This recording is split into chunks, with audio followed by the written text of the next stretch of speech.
ஸ்ரீ மகா Eswarar YouTube channel நேயர்கள் அனைவருக்கும் வணக்கம். குருவாழ்க குருவே துணை. இந்த பதிவில் உங்களுடைய ஜாதகத்தில் ஒரு கிரகம் வலிமை இழந்து நீச்சமான நிலையை அடைந்திருந்தா அந்த கிரகத்தினுடைய தசா புத்திகள் உங்களுக்கு மிகவும் தீமை தரக்கூடியதாக இருக்கிறது, அல்லதுனா அந்த கிரகம் உங்களுக்கு சரியான பலனை கொடுக்க முடியாத நிலையில இருக்கக்கூடியதாக இருந்ததுன்னா அந்த கிரகங்கள் வலிமை பெறுவதற்காக, அந்த கிரகத்தினுடைய தசா புத்தி உங்களுக்கு இன்பத்தை தருவதற்காக நம்ம என்ன வழிபாடு செய்தா சிறப்பா இருக்கும்ன்றது தாங்க இந்த பதிவில் நம்ம பார்க்க போறோம். ஒரு கிரகம் நீச்சமானால் அப்படின்னா அது பலம் இழந்து விட்டது, தன்னுடைய சக்தியை இழந்து விட்டது அப்படின்னு பொருள்படக்கூடியதாக இருக்குதுங்க. சக்தியை இழந்ததுன்னா மீண்டும் சக்தியை தருவதற்காக நாம் பார்வதி தேவியினுடைய வடிவங்களை வணங்குவதன் மூலமாக அந்த கிரகத்திற்கு பார்வதி தேவியினுடைய, அதாவது சக்தியாக இருக்கக்கூடிய தேவியினுடைய அருள் முழுமையாக கிடைத்து அதனுடைய தசாபுத்தி நமக்கு சிறப்பாக இருக்கக்கூடியதாக இருக்குங்க.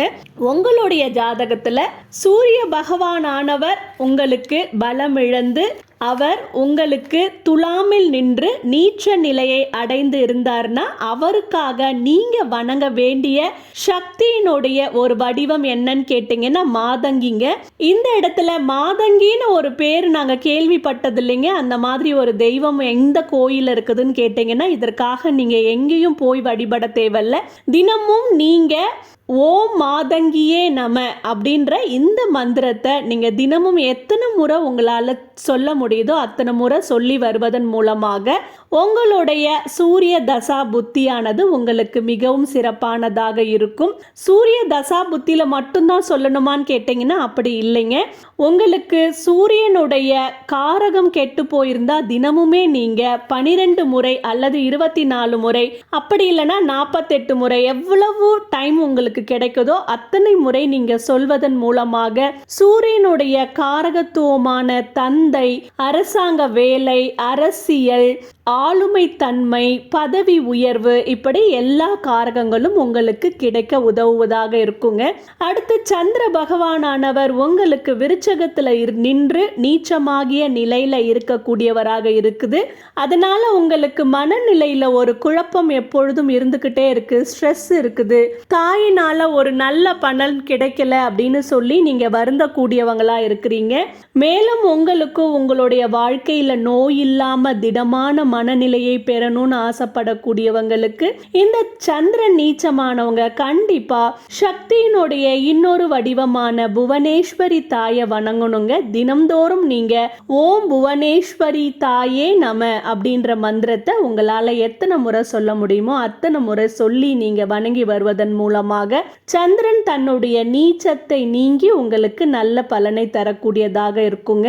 அடுத்து பாத்தீங்கன்னா செவ்வாய் பகவான் உங்களுக்கு கடகத்துல நின்று நீச்சமான நிலையை பெற்றிருக்கிறார், அதாவது அவர் சக்தியை இழந்திருக்கிறார்னா நீங்க செவ்வாய் பகவானுடைய சக்தியை பெறுவதற்காக, ஏன்னா செவ்வாய் பகவான் நிலம் வீடை குறிக்கக்கூடியவராக இருக்கிறார், இளைய சகோதரத்தை குறிக்கக்கூடியவராக இருக்கிறார், தைரிய வீரியம் குறிக்கக்கூடியவராக இருக்கிறார்.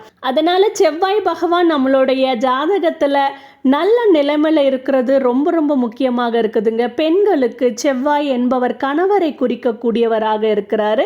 அதனால கண்டிப்பாக நீங்க பகலா தேவியை, அதாவது சக்தியின் ஒரு வடிவமாகிய பகலா தேவியை நீங்க வணங்கி வருவது சிறப்புங்க. கோயில் எங்க தெரியலைங்க, பகலா தேவிக்குன்னு ஒரு கோயில் இருக்கான்னு கேட்டீங்கன்னா இல்லைன்னா பரவாயில்லைங்க. அதற்கான மந்திரமான ஓம் பகலா தேவியே நம அப்படின்றத தினம்தோறும் எத்தனை முறை உங்களால் மனதார சொல்ல முடியுதோ சொல்லி வருவதன் மூலமாக செவ்வாயுடைய நீச்சம் நீங்கக்கூடியதாக இருக்குங்க. அடுத்து உங்களுக்கு புதன் பகவான் ஆனவர் உங்களுக்கு மீனத்தில் நின்று நீச்சமாகி இருந்தார்னா அதற்காக நீங்கள் பரசுந்தரி தேவியை வணங்குங்க.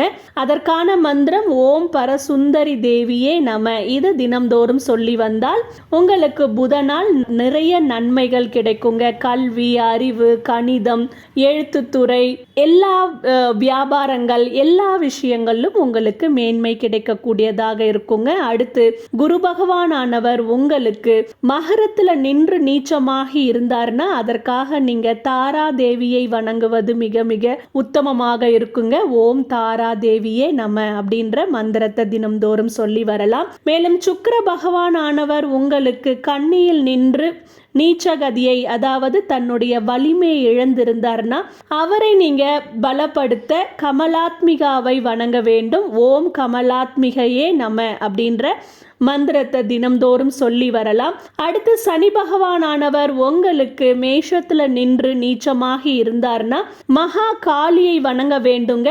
ஓம் மகா காளியே நம அப்படின்ற மந்திரத்தை நீங்க தினம்தோறும் சொல்லி வருவது என்பது சுபமாக இருக்கும். மேலும் ராகு பகவான் உங்களுக்கு நீச்சம் பெற்றிருக்க அவரை நீங்கள் பலப்படுத்த கருமாரி அம்மனை வணங்குவது மிகவும் சுபமாக இருக்கும். கேது பகவானானவர் உங்களுடைய ஜாதகத்துல நீச்சமாகி இருந்தார்னா அவரை பலப்படுத்த மாரி அம்மனை நீங்க வணங்குவது சிறப்பு. அதற்கான மந்திரங்கள் ஓம் மாரி அம்மனே நமன் சொல்லலாம். ராகு பகவானுக்கு ஓம் கருமாரி தாயே நம.